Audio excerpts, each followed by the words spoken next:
valedictorian. And our valedictorian this year is Benjamin Rice.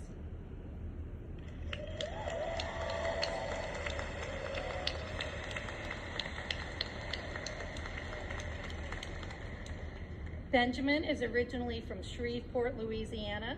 He graduated with a Bachelor of Arts from Louisiana Tech in 2018 and spent a year teaching English in Spain before law school.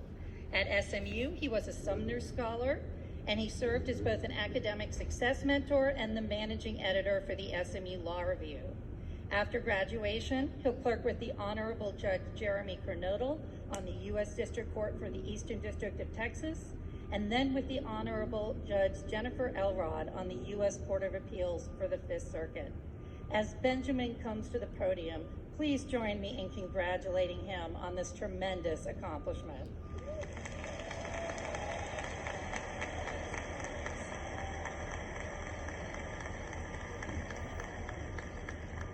Let's go! Good afternoon. To those coming from nearby, welcome to the beautiful SMU campus. To those of you coming from out of state, I hope that you've noticed that you are now an inch taller and a bit better looking now that you're breathing Texas air. My fellow graduates, congratulations on finally making it to this point. It hasn't been easy. Over the past 3 years, we've read more cases than any of us likely thought possible. We've rewired our brains to problem solve and proceed logically like lawyers, and we've now got what it takes to be at least somewhat competent at this job. It's remarkable how far we've come. If you're anything like me, you came here knowing almost nothing about this field. You see, I grew up in Shreveport, Louisiana, and if you've ever been there, you'll know from the literally 3 million billboards that all Louisiana lawyers do two things: DWI and truck wreck injury. That was the extent of what I thought all lawyers actually did. But as it turns out, and I'm very happy to say, lawyers do much more than that, and I know this class will do it all. But no matter where our careers take us, we'll share the distinction of being graduates of the SMU Law class of 2022.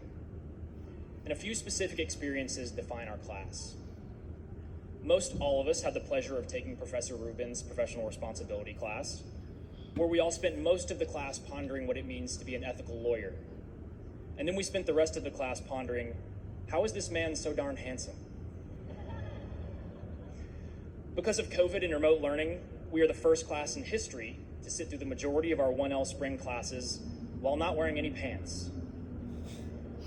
And we also together experienced a miracle, divine intervention, if you will, in the form of an email from Dean Collins notifying us that our 1L spring grades were pass-fail and we were saved from the horrors of a graded property exam. But something else defines our class as well.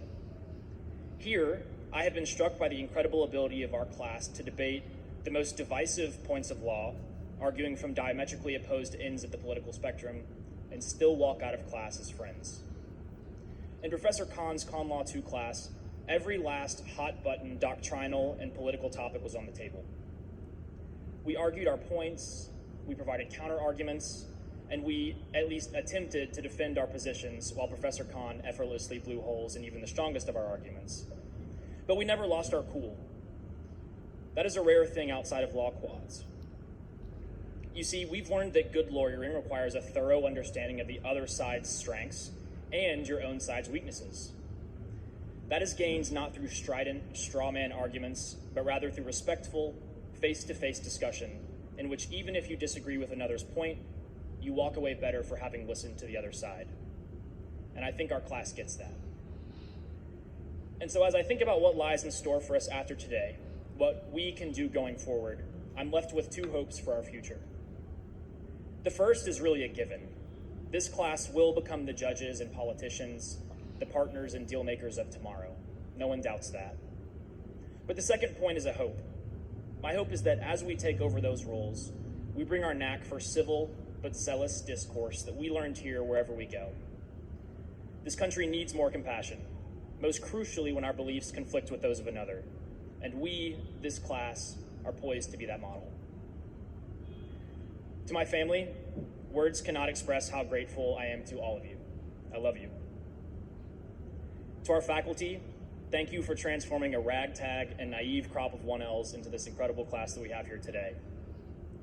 To Dean Collins, we wish you the very best on your new journey, and we thank you for how you've led us through the ups and downs of the past 3 years. And to my classmates, it's been an absolute honor to spend the past 3 years learning alongside you, and I genuinely cannot wait to see the ways that we grow this profession in the future. Thank you. Woo!